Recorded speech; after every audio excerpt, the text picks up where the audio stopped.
Снял я, значит, тормозной барабан с левой стороны, и вот что интересное обнаружил. Это расслоение биметаллического барабана. Рабочая поверхность здесь чугунная, а сам корпус он алюминиевый. Так вот, есть тонкая часть этого алюминия на кромке. Вот, так вот, чугунятина корродирует, как-то, видимо, и выдавливает эту алюминиевую кромку, и она вот расслаивается. Я вот немножко отломал, но большая часть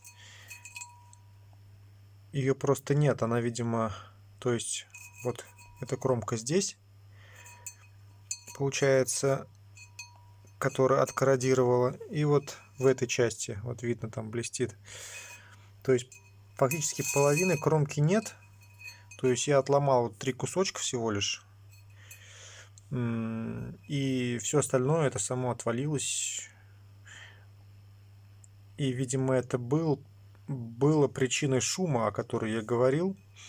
Вот, то есть это не колодки шуршали, а подтяжка рычага ручного тормоза это всего лишь...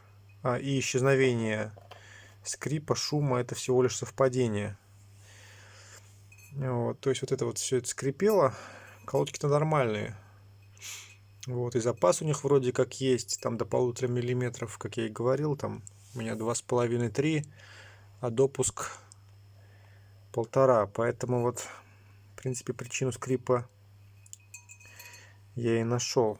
Такая вот ерунда с биметаллическими тормозными барабанами.